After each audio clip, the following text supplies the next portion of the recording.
Following is a production of DallasCowboys.com and the Dallas Cowboys Football Club. How about them Cowboys? Yeah! Go Cowboys! This is Cowboys StoryLine with Nick Eatman.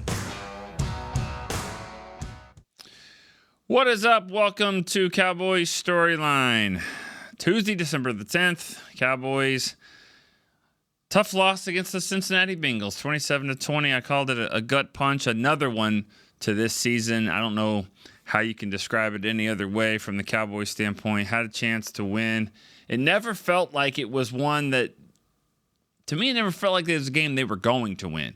I said this several times in the press box. It's like, it just feels like they're down by 10, and they were up 3 at that point in the fourth quarter. But it just felt like the hill was still there. And a lot of plays to talk about in the game, just ones that obviously the big one with Oruwariye and the punt block that wasn't. And it's just, as I wrote last night, only this season can you have a game-losing punt block. I mean, you block a punt and lose. That wraps up your whole season. I mean, the game's tied 20-20. 2-minute warning. They're pushed back. 4th and 27.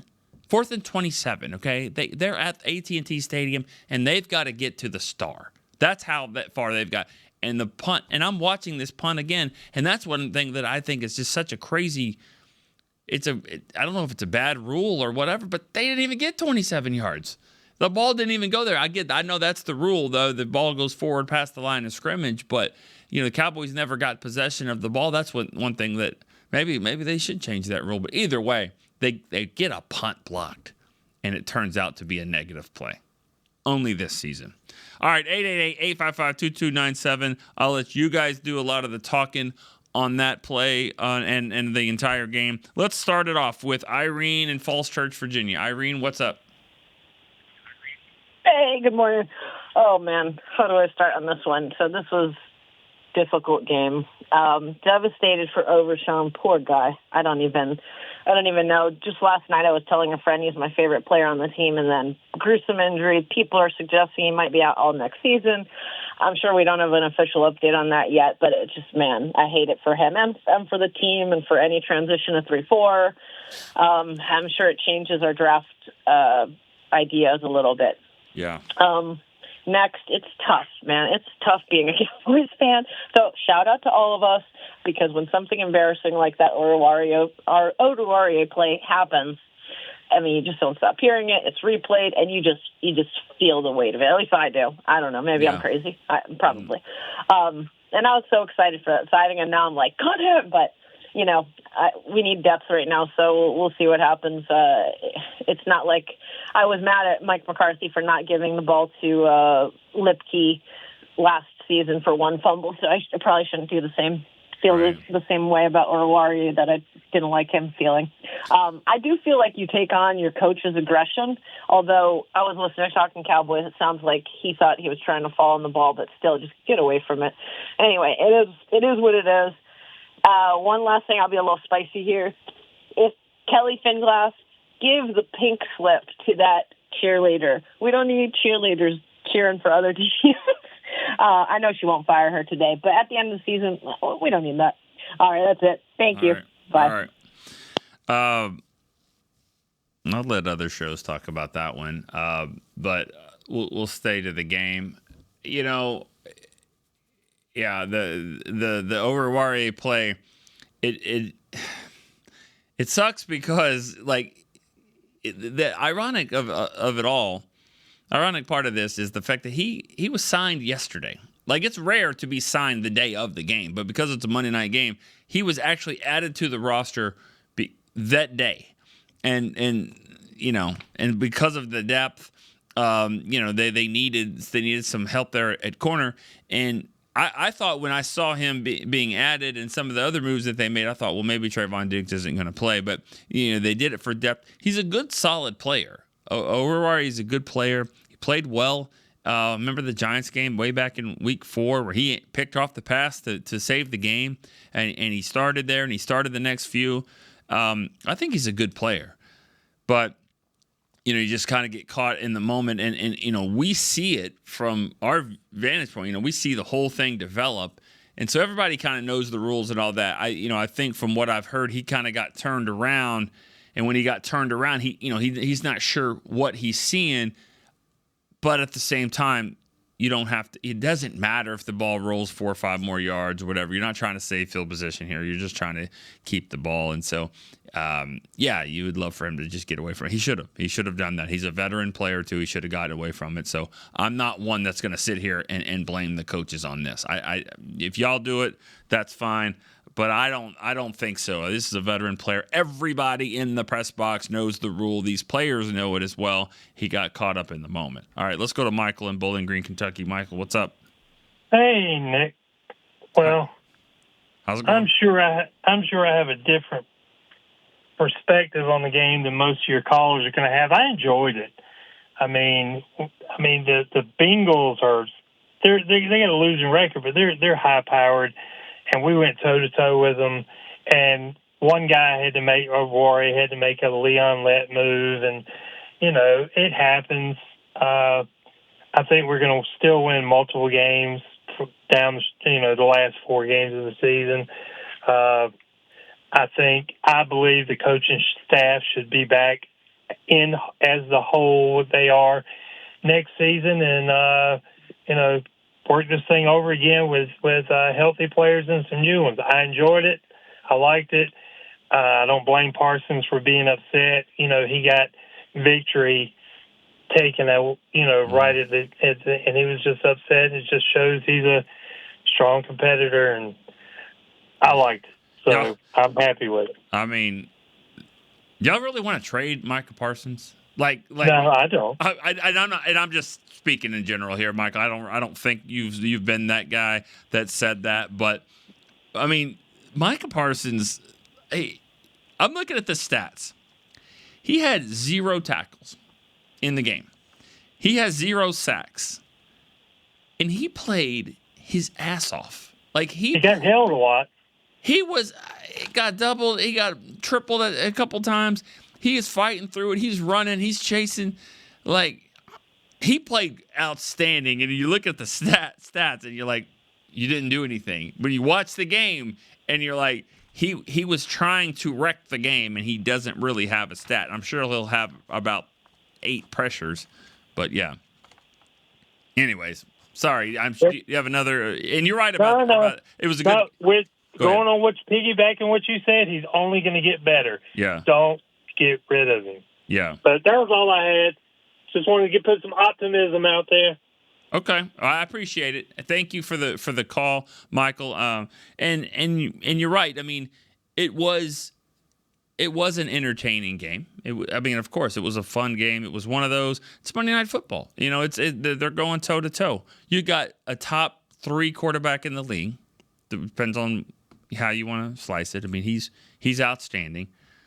You've got a top 3 receiver, whoever you want to say is number 1, 2, 3, whatever. He's up there in Chase.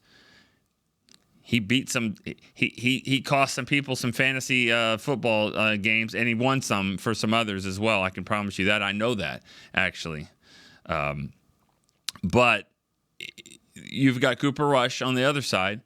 And the offense isn't the same. I mean, everything you're just grinding for every single thing. Even the first touchdown of the game is 4th and 1.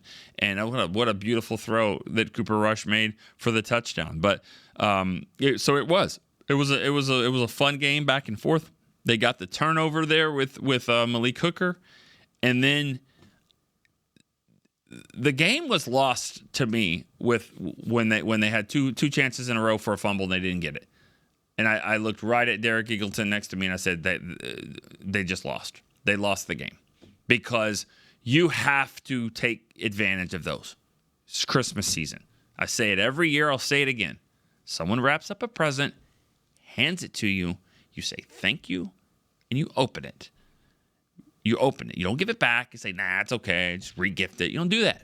And that's what they did. That's what they did because they had an opportunity there. I still think the guy fumbled on Trayvon Diggs' play. I still think he was tucking it away as a football move, making a move, and he fumbled. But they You couldn't challenge it. They've already looked at it. But the very next play, you get a sack and a fumble. That usually is the karma there. You know in basketball when the guy's like, he didn't really get fouled, but he goes to the line and he misses 2. You're like, see, that's what it's supposed to be. That's what was supposed to happen there. A fumble, and then you get it. But they didn't get it. And that, to me, was the difference in the game. Let's go to Brian in Kansas City. Good morning, sir. Good morning. How you doing? I'm doing great, man. That was a terrible outcome, and I want to echo my thoughts for Overshone. Just awful to see that.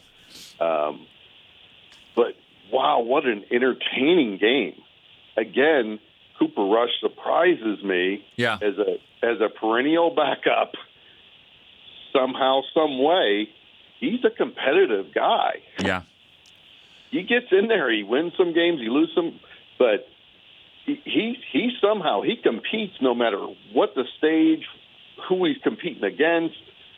And I have to say, and I don't remember the guy's name. I think he's from Minnesota that says about, we got to have the great offensive, defensive line. But our offensive line. Yeah, it was pretty good. Shocking. This is 3 games where we don't have the normal guys out there, and they're running the ball like, I don't want to say 90s Cowboys, but they're running the ball significantly better than they were the first half of the year. Rico Dowdle was 18 carries, 131, with averaging 7 yards a pop. It's just crazy. I mean, maybe we're going to stumble into who the people are going forward. Maybe that's what's going to happen. I guess the thing with the special teams play is just, weird that it happened to us, right? Leon Lett, Thanksgiving. Yeah. They mentioned it on the broadcast, and you're like, wow, really? This happened to us twice? But like you said, that's the game. Hey, man, anything that my takeaway was I was really impressed with the offensive line. I wanted to get what was your favorite positive takeaway from this game? And I'll hang up and listen, brother. Have a good one. Thank you.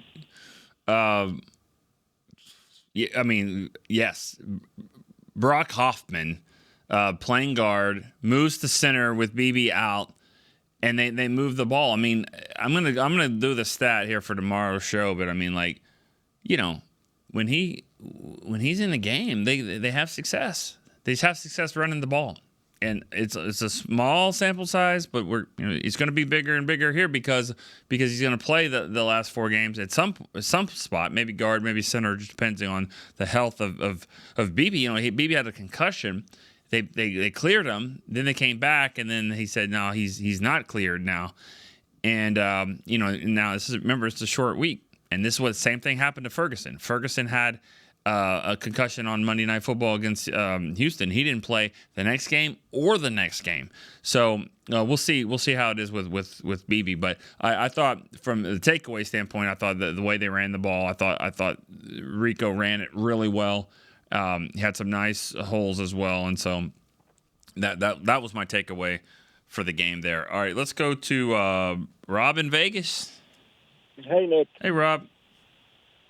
What's up? It was entertaining. The difference was Joe Burrow. We figured that out. He's just too good. I thought it kind of just touched on it. Mike McCarthy he must watch the Progressive backup commercial. You ever see that commercial? Yeah. Because he kept doing that to Rico Dowdle. Rico, get us inside the red zone. I'm going to take you out now, and I'm going to put the backup in, Zeke in. And I kept yelling at the TV, why? This guy's washed. What are we doing? And the reason why, you just said, we were getting like 7 yards a clip, and he never gave Rico enough touches. This kid was having a career night. The offensive line, no matter who they threw in there, Bass, Hoffman is just awesome. Yeah. They were running the ball, and sorry, they just get away from it at the wrong time. Especially you got a backup quarterback who's just average. This is the best thing they were doing on the punt block. Why Why even? That's where the coaching, and that's where I I had it with Mike McCarthy. I'm sorry. You get on the headset and you say, we're doing a return only. I don't care if they fall down. Because imagine roughing the kicker with, you got the best returner in football. You got the best kicker in football. Just return the ball normally. Don't go for the block. The kid that, he should have knew the rule, but who knows. And Overshown, it's devastated. This team is so snake-bit with linebackers.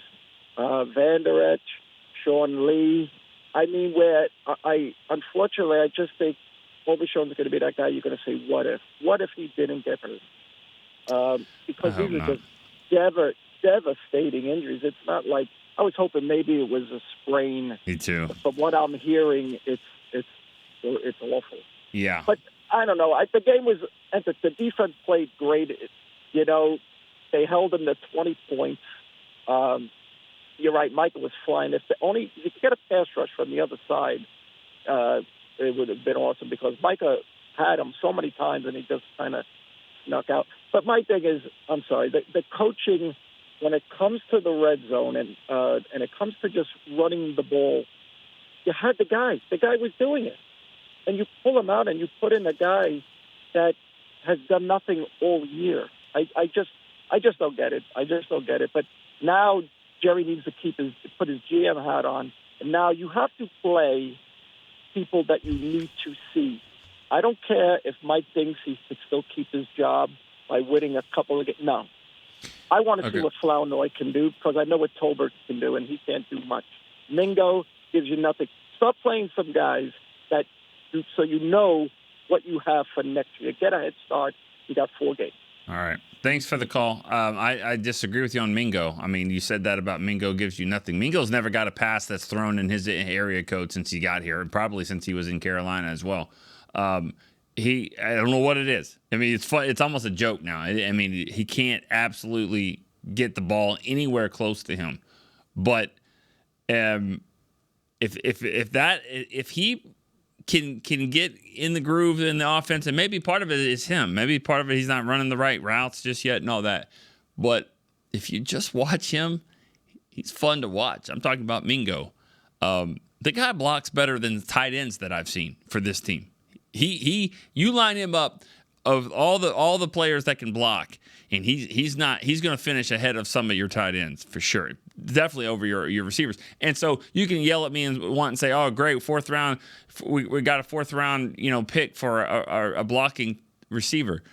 We got a physical receiver. He's a physical receiver. I think he's got some bursts. He'll be okay. I think he's going to be a pretty solid player. I really do. He's got the physical traits. He needs to get coached up right. I think he will. I think I might have something there, but then again, it's too early to tell. I'm just going on a tangent there. You talked about a lot of other things. I'm not putting this one on. I'm not putting the Aruwariye play on the coaches. I'm not. I'm sorry. Everybody knows that rule. He knows that rule. You've got to not make a play. I mean, you've got to not just touch the ball. You don't try to make a play in that scenario. I'm not even blaming the punt block. There's one guy. There's always one guy rushing, and he's a special teams player. We're talking about Nick Vigil. He missed it by an inch, like 1 inch. Think about that's the game of football. You saw it in Kansas City. The guy doinks the ball in. They win the division. That's the season Kansas City has. They get 3 kickers. Guy just, it's a extra point, and he hits the bar and it goes in. Cowboys block a punt. 1 more inch, that ball goes backwards. Maybe it's a safety. That would even be the best thing. A safety would be the best scenario. Then you get the ball and the lead.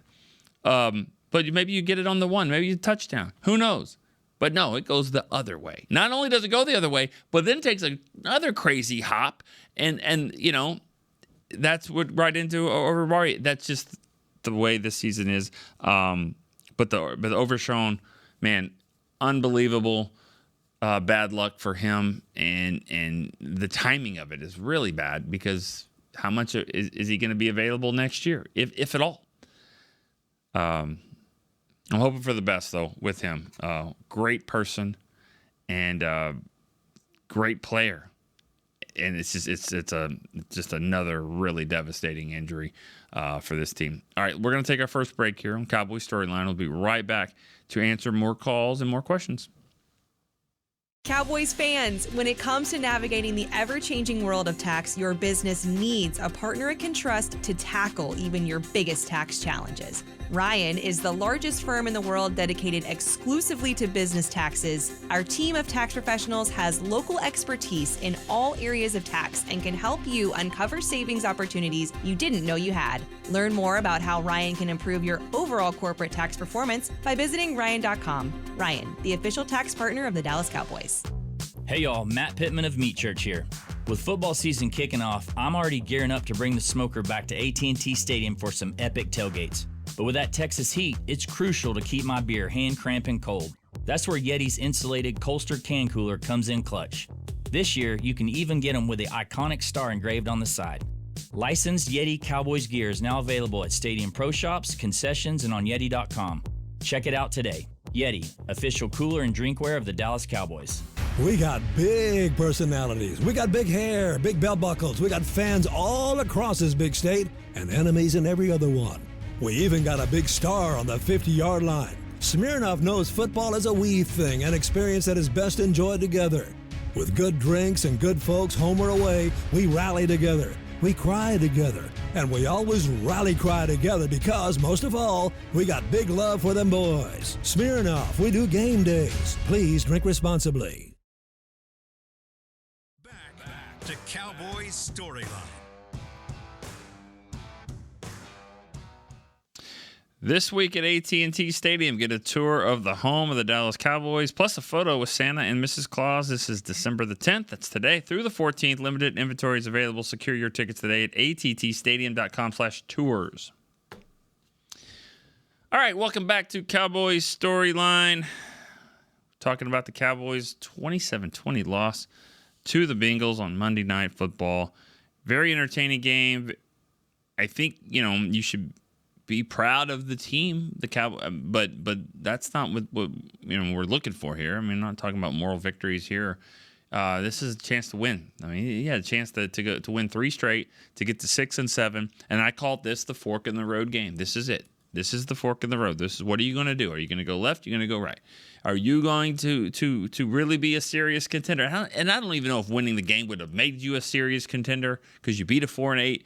At the time, you would have beaten a 4-8 Bengals team, but you would have been the best quarterback that you defeated all year, and it was there. It was there to go win it, and it just fell right through their hands. So I know you guys are frustrated. I appreciate the calls. Let's keep it rolling here. Robbie in Cocoa Beach, Florida, is next. What's up, Nick? We need some positivity. I got some, man. Okay.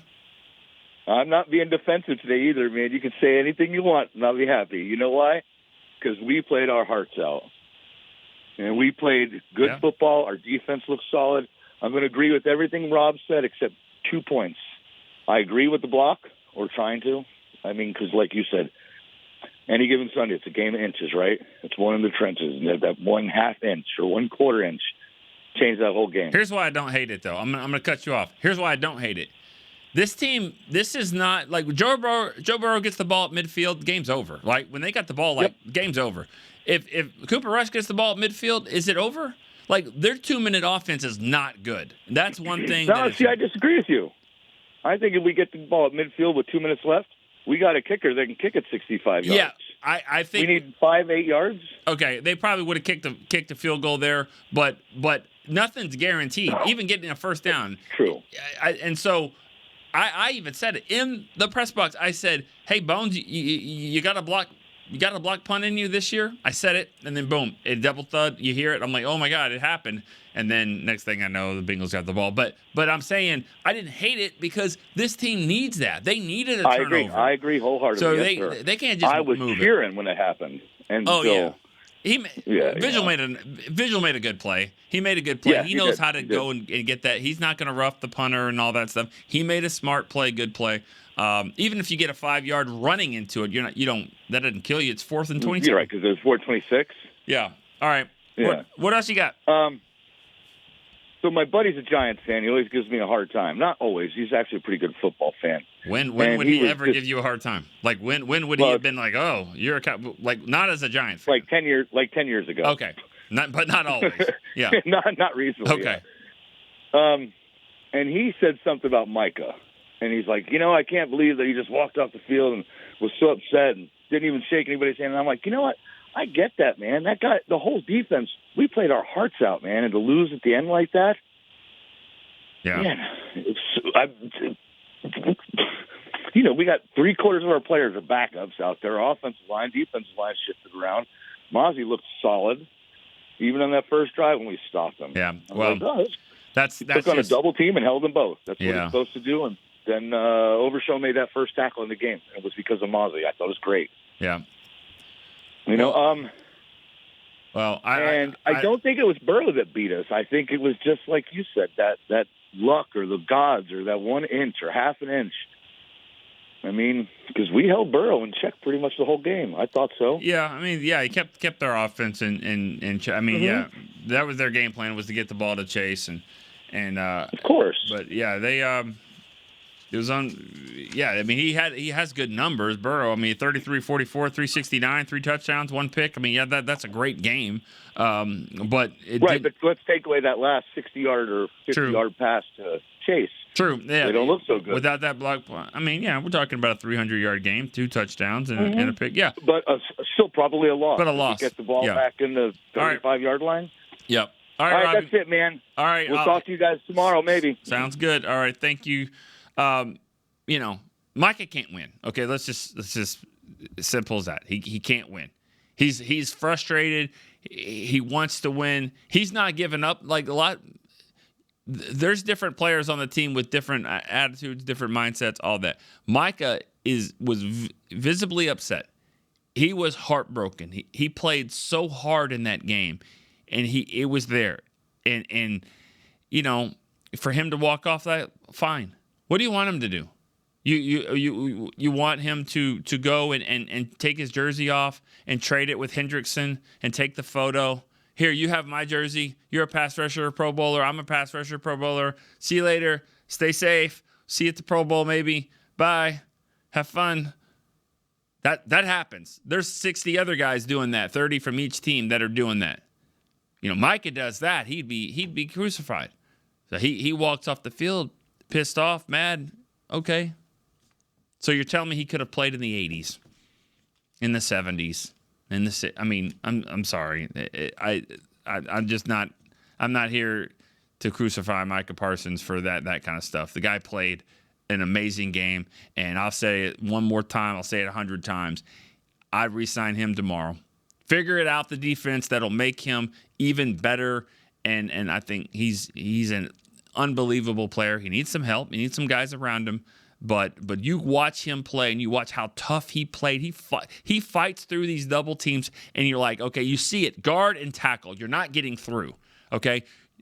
Micah Parsons would have been the greatest Red Rover player of all time because he could just bust through these grown man's hands and push back to he's chasing Burrow every single play. You don't look at the stats. You can't look at the stat sheet with Micah Parsons. He played an unbelievable game. All right, let's go to Zach in Atlanta. Hey, what's up, Nick? How are you? Good. How are you? Man, I'm a little nauseous. We talk about the roller coaster of a season. That just felt like one of those spinning rides at a circus, fitting that it was a Simpsons cast. It just felt cartoonish and, tough way to lose. Yeah. I'm a Texas Longhorn fan, too. Born and raised in Austin, 25 years, been in Atlanta for 5 years now. I married a Georgia family. You know what I'm saying? So I'm just like, I can't get away from the L this weekend. Hey, Texas Longhorns, we got all green grass in front of us. We'll get there. But for the Cowboys, man, yeah, just a tough way to lose. All my love to Overshown. He's quickly becoming my favorite player. Just hope he returns to form. If anything, I think it was his other knee that blew out.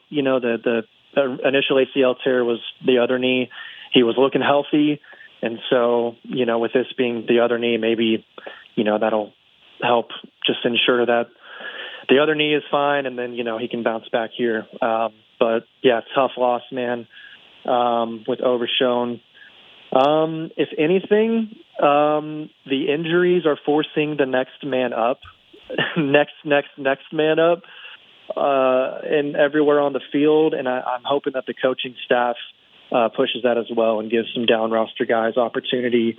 But you got no other choice. I mean, exactly. Yeah. Maris Leofold, go in there and play. Played well. Yeah. And he got a sack at the end there too, huh? Yeah, he got credit with 1.5 sacks in the game. So he played well. So it is what it is, man. And you were talking about, I think it was you and Brian talking about, or no, it was Robbie last call about the special teams play at the end. I mean, yeah, even if we get the ball at the 50, we're probably not getting a first down. Aubrey maybe makes the field goal, but that's burning 45 seconds off the clock.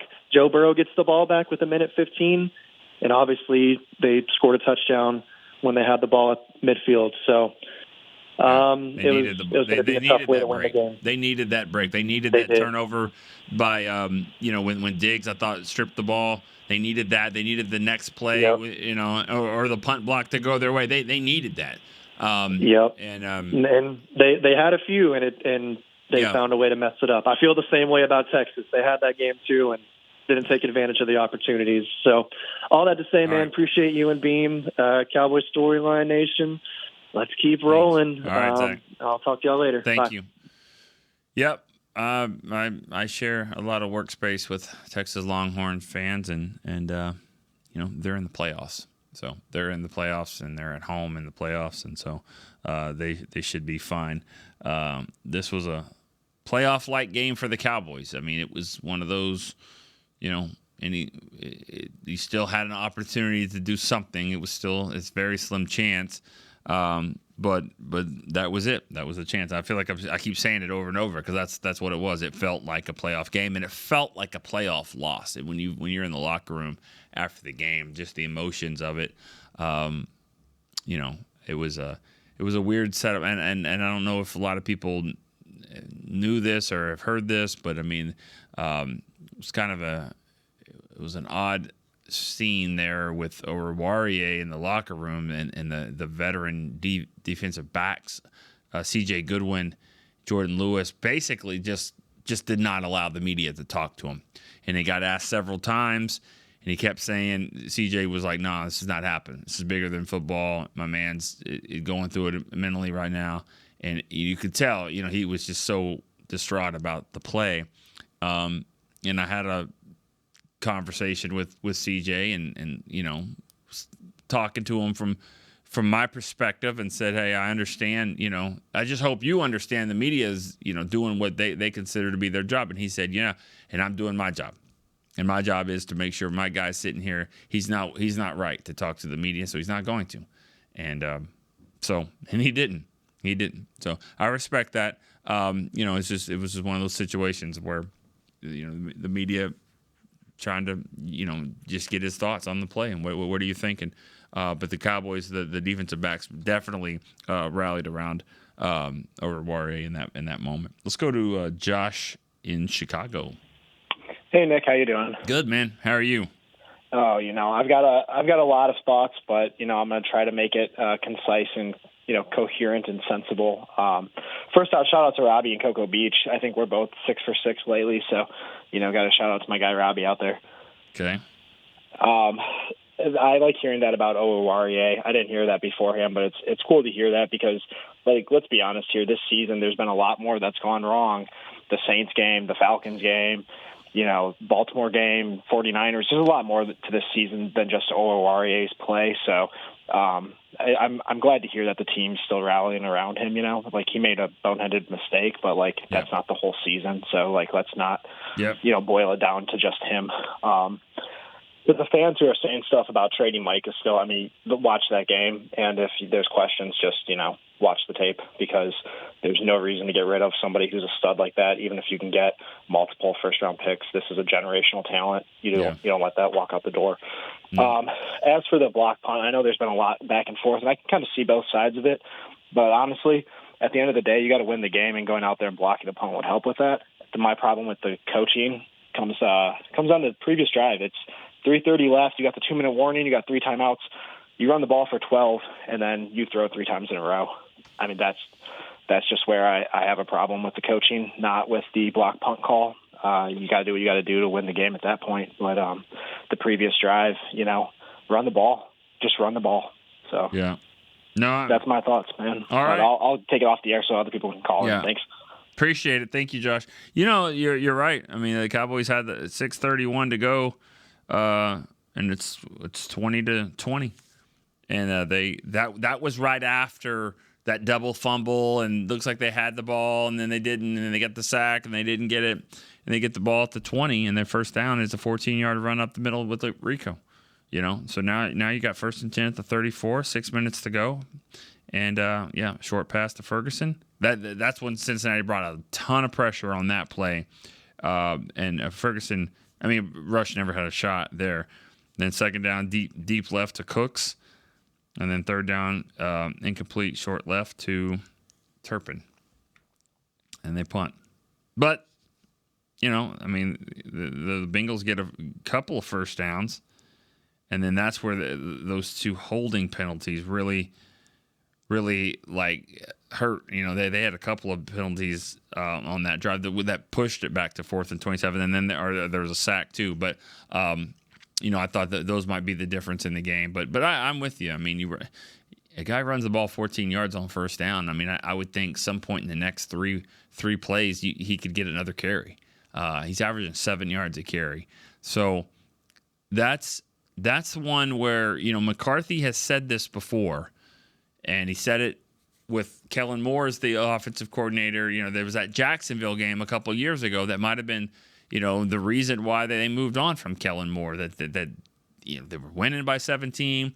They kept throwing it. They kept getting cute. They didn't run the ball as much. And he takes over as the play caller, and you still see some of that. Like, why are we, it's this year. There's been the Giants game was another one where they're up 14 and they're throwing 3 times in a row. I understand when you're not running it, like, okay, why don't we run the ball? Because you can't run it. But that's not the excuse right now. This team is running the football well. And in a game like that, you run the ball and you get first downs. Guess who doesn't have the ball? Joe Burrow. So I agree with your point there. Let's go to Sergeant Sue in Fort Worth. Hey, how you doing, Nick? Good. How are you? Great. Eddie's everybody. Man, this was a tough loss. And I agree. I don't always agree, and we're in the same chat, so he knows this. I don't always agree with what Rob says, but I liked his call today. I mean, Burrow's just a good player. This is a good offense. So they've been putting up, 30, 40 points, some weeks. You know what I mean? So, but with that being said, I did like what I saw from the defense. It's unfortunate that a big blow with Demo going out. It's really unfortunate. I know everybody's already talked about it, but it's just so devastating because the kid plays his heart out, and he's just such a spark to this defense. So it's really tough that he's gone. And I did want to touch on the Micah storming off thing because a lot of people have mentioned that, and I agree with your sentiment. I mean, when he's doing podcasts and it seems like he doesn't care, people have an issue. When he's storming off because he's so passionate and he plays so hard, people have an issue, and people need to just stop having freaking issues with him. Honestly, he's the best freaking player on our defense. He's the heart and soul. He's the lion. He's the leader of the pack. Y'all got to stop complaining about him. He's everything to this defense, legitimately. He's everything that he's everything. I mean, I would even go so far to say that Demo is who Demo is because Micah is who Micah is. Mm-hmm. You know what I mean? I mean, they're feeding off of each other, So, I mean, I'm glad that. I mean, I'm a passionate guy myself, and I always talk about it. The guys in the chat know, Des Bryant's probably one of my favorite Dallas Cowboys of all time, and it's because he had that passion. Yeah, he had a little bit of antics here and there, but he had that passion, and I like that. I saw that from Micah. Yeah. I liked it a lot. And I want to bring up one thing, and if you don't want to talk about it, Nick, I 100% understand, and I respect that. I won't even say names because I feel like it takes the personal aspect out of it. But if head coach doesn't know if he's back yet, and GM's not willing to tell him, how does he approach these next few weeks? Because if head coach knows he's back, he could evaluate these young players. He could evaluate these inexperienced players, these bubble players. He could take those steps. Head coach can do that. But if head coach doesn't even know if he's back, and he doesn't, and Jerry Jones, oops, my bad. Yeah. And GM said this morning on the show that he doesn't want to really say what he's evaluating still. how does head coach know how to approach that? And that's all I have. I appreciate you, Nick. All right, thanks for the call. Fair points. Fair points for sure. I mean, because. Yeah, I mean, when you make decisions, even in your own personal life, you make decisions for the future. You expect to be a part of it, and so yeah, it's definitely that's a dynamic that's going to be interesting to see here in the next few weeks. Or who's making the decisions and who are we making them for? That's why if Mike McCarthy, if he doesn't know what he's doing, doesn't have a contract extension or whatever, then he's got to go win the game, right? He's got to go win the game, and that's until he's told, no, you play Trey Lance or you do this, but they're going to go and they're going to play Cooper Rush. I mean, I think Jerry, made that statement Tuesday on the radio as well, that they're going to go win the game. Let's go to one more break here on Cowboys Storyline. When we come back, we will answer a couple more questions here to wrap this thing up. Discover Aiden, the official luggage partner of the Dallas Cowboys and Dallas Cowboys cheerleaders. Known for top-tier engineering and craftsmanship, Aiden offers more than just bags. Originating from Australia and designed in New York, it merges fashion, design, and culture. Used by Dallas Cowboys players, staff, and the entire organization, Aiden provides style and functionality for all travelers. Visit AidenTheBrand.com and use code AidenXCowboys for 25% off your purchase. Travel like your favorite stars with Aiden. Altec Lansing has been perfecting sound since 1927, bringing you decades of audio excellence to elevate your Dallas Cowboys tailgate ritual. Equip your next pregame with the Sound Rover 180 with 6 hours of playtime, built-in microphone, multicolor light modes, and a rugged exterior that's built to last. Visit AltecLansing.com/Cowboys15 for 15% off your Sound Rover 180. That's AltecLansing.com/Cowboys15 for 15% off. Altec Lansing, official audio partner of the Dallas Cowboys. Back to Cowboys Storyline.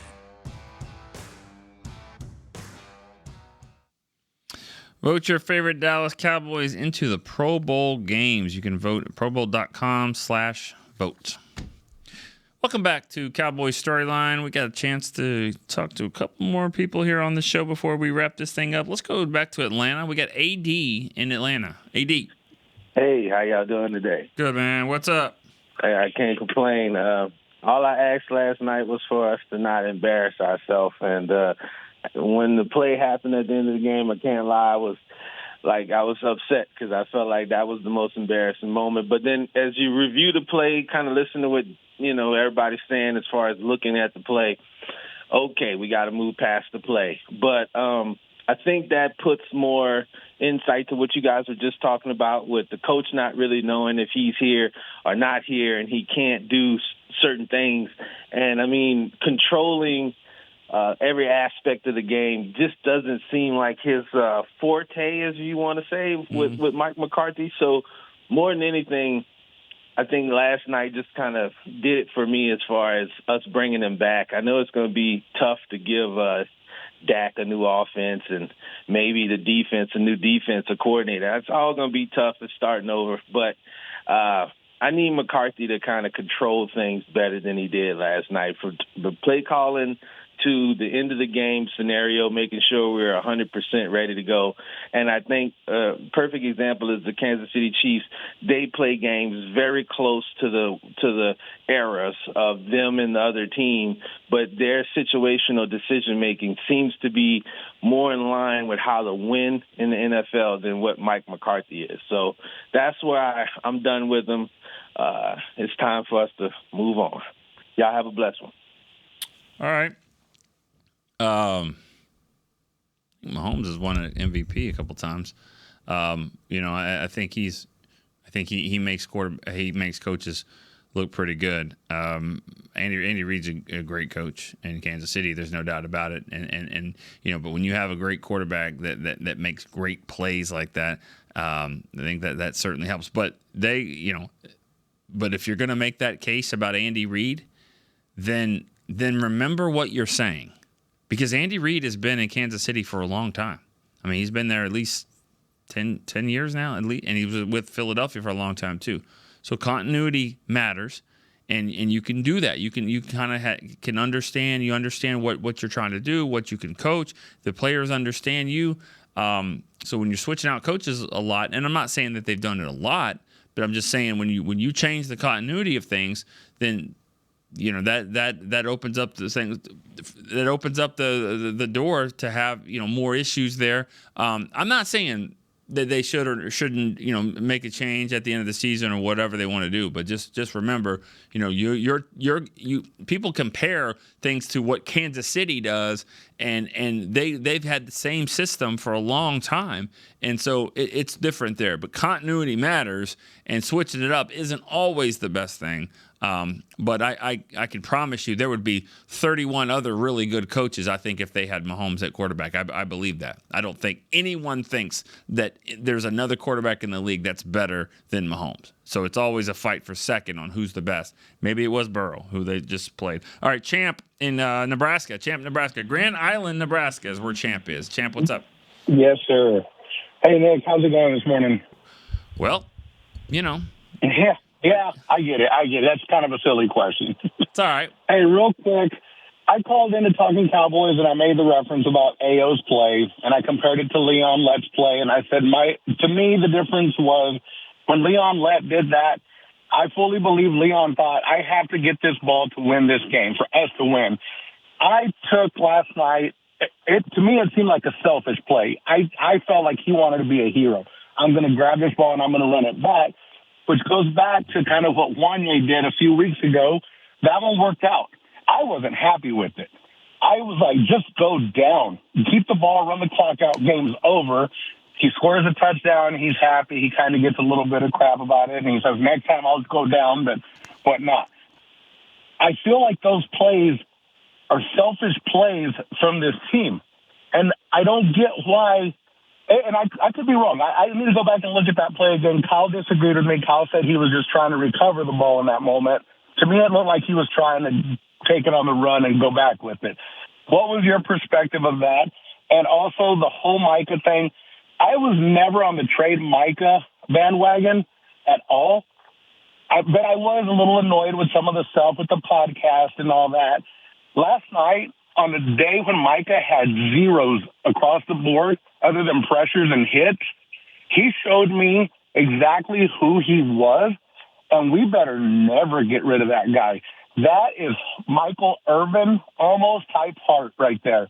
And this team is like that for a long time. Love it. Thanks, all Champ. right, buddy. Thank Have you. a great day. We'll talk to you later. Have a good one. I don't disagree there. I mean, the thing about you say Michael Irvin, and the Sergeant Sue has said it earlier about Dez. The thing about guys like that play with that kind of passion, they practice with that kind of passion. And when you practice, and every day you're at the 20th straight day of training camp, and it's kind of a lull and all that, and then Dez starts chirping or Micah starts chirping, and then the offense comes back, and then the next thing you know, you have a great practice.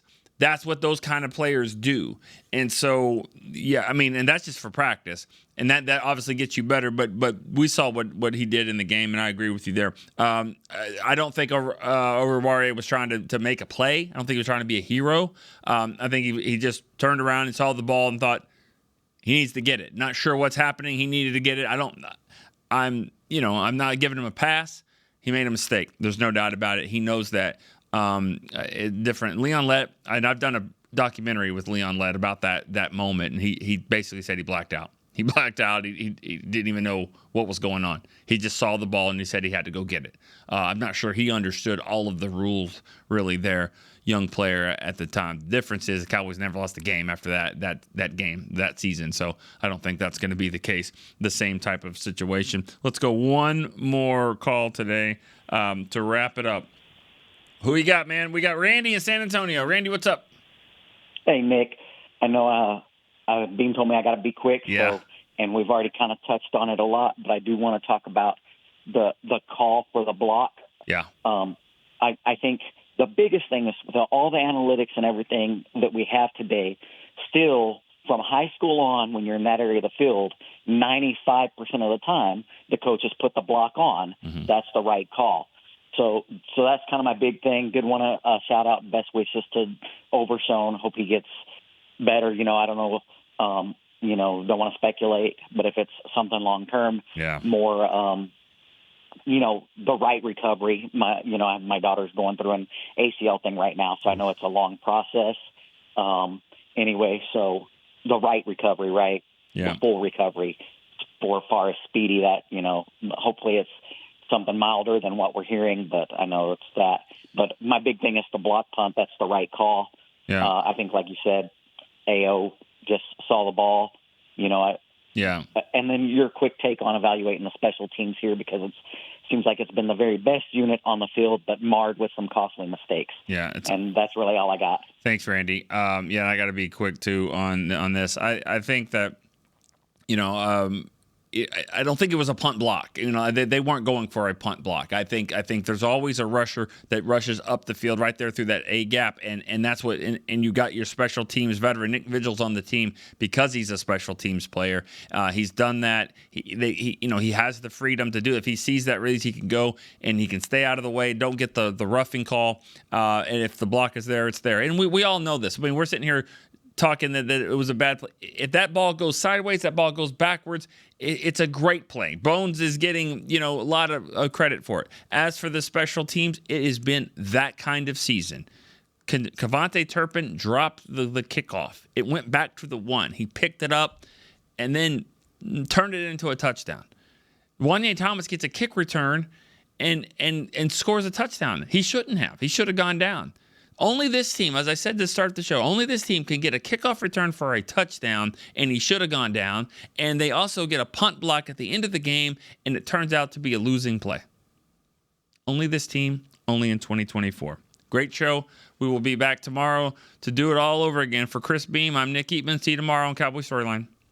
This has been a production of DallasCowboys.com and the Dallas Cowboys Football Club. How about this, Cowboys?